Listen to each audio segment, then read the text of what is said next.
পুরো এপিসোড দেখতে জি5 অ্যাপ এখনই ডাউনলোড করুন। নমস্কার দিদি, আমি পশ্চিম বর্ধমান জেলার আসানসোল থেকে আসছি। আমি আসানসোলেরই মেয়ে, আসানসোলেরই বৌমা। আমি এখন টিচার বলতে গেলে, মানে আমি একা হাতে দুটো বাড়ি সামলাই, বাপের বাড়ি শ্বশুর বাড়ি। আমার টোটাল 12-13 জন ছাত্রছাত্রী হয়ে গেছে। বিয়ে হয়েছে কতদিন? 11 বছর বিয়ে হয়েছে। আমার লাভ ম্যারেজ। পরিচয় কিভাবে বরের সাথে? পরিচয় মানে যেহেতু আমি এখানকার মেয়ে, সেও এখানকার ছেলে। আমার পিস্তত দাদার সে বন্ধু ছিল, ছোট থেকে দেখে এসেছি। দাদা মানে বলেই সম্বোধন, কিরে কেমন রেজাল্ট হলো, এই কি পড়ছিস, কোথায় যাচ্ছিস। এমনকি সে আমার বাবা কাকাকেও দাদা বলেই ডাকতো, যেহেতু পাড়ার ছেলে। তো আমি সে বছর এইচএস দিয়েছি। তো আমার এক পিস্তত দিদির সম্বন্ধ হচ্ছিল। তো আমার আরেকজন পিস্তত দাদা, যে ছোটোবেলা থেকে আমাদের বাড়িতে এখানেই থাকে, সে দাদা বলেছে, শোন না, আমার মাসির মেয়ের জন্য না পাত্র খুঁজছে। তো আমার খুব ইচ্ছা যে আমি তোর কথা বলি বাড়িতে, তুই কি বলছিস? তখনও বলছে, তোর মাসির মেয়ের থেকে না তোর মামার মেয়েটাকে আমার বেশি ভালো লাগে, তুই বাড়িতে জানাস তো। তো প্রথম আমার মাকে জানায়, মায়ের কাছে পারমিশন নিয়েছে, মানে বলেই দিয়েছিল যে ও পড়ুক, তারপরে আমি বিয়ে করব। তো আমি যখন কলেজ যেতাম, দেখতাম দাঁড়িয়ে আছে, বলতো বাসে কি জন্য উঠবি, বাস ভাড়াটা তোর বেঁচে যাবে, আমার সঙ্গে চল।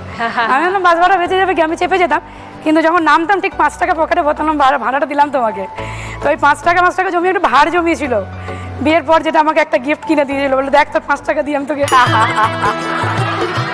পরিবারে কে কে আছেন? পরিবারে আছেন মানে শ্বশুর বাড়িতে আমার শ্বশুর শাশুড়ি, আমার হাজব্যান্ড, আমার ছেলে।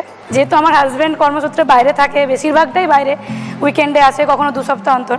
তো দুটো পরিবারে যে কোনো ডিসিশন, যে কোনো সিদ্ধান্ত মানে আগে আমি নেবো। যেহেতু আমি বাড়ির বড় মেয়ে না, আমি বড় ছেলে। আর আমি মানে তাদের টিচার হয়ে আমার জন্য 12-14 জন স্টুডেন্ট হয়ে গেছে এখন।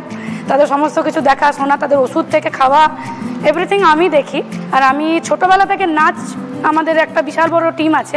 2.5 বছর বয়স থেকে আমি নাচ করি। আমার নাচের সবথেকে বড় এনকারেজ করে আমার কাকা, আমি, আমার বোন, আমরা সবাই নাচে অনেক দিন ধরে যুক্ত আছি। এখন বিয়ের পরেও আমার এখনো চর্চা করে, এখনও আমার শ্বশুরবাড়ির মানে আমার শ্বশুর শাশুড়ি যেখানে আমার প্রোগ্রাম হয়েছে সেখানে ওনারা গেছেন। আর আসানসোলে আমাদের ভীষণ বড় যেটা উৎসব, আমাদের আজ 350 বছরের পুরনো আমাদের নিজস্ব দুর্গা উৎসব হয়। আমাদের 9টা দুর্গা মন্দির আছে।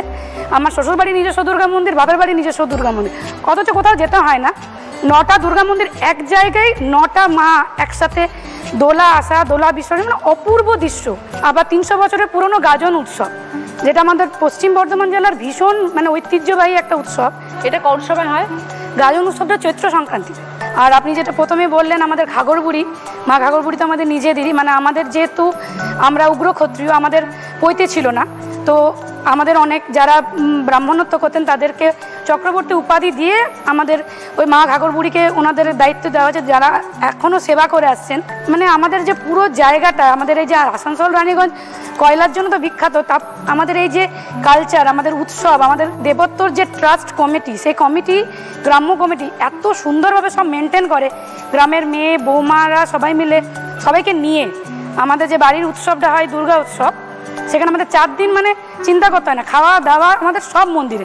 বাড়িতেই মিঠাই বানানো, যেগুলো আমাদের কালচারের মধ্যে আছে, শিলি নাড়ু, তারপরে আরসে, এগুলো সব আমাদের বাড়িতে হয়। মানে 1-2 মাস আগের থেকে আমাদের এগুলো শুরু হয়ে যায়। এমনি বিখ্যাত খাবার কি তোমাদের জেলার? আমাদের সামনেই যেটা আছে, আমাদের চাচির মিষ্টির দোকান, মানে 50 বছরের পুরোনো, মানে ঐতিহ্যবাহী, মানে কথাতেই আছে চাচির মিষ্টি সকলের পুষ্টি। মানে হ্যাঁ। জি5 ডাউনলোড করুন আর সব এপিসোড দেখুন একদম ফ্রি।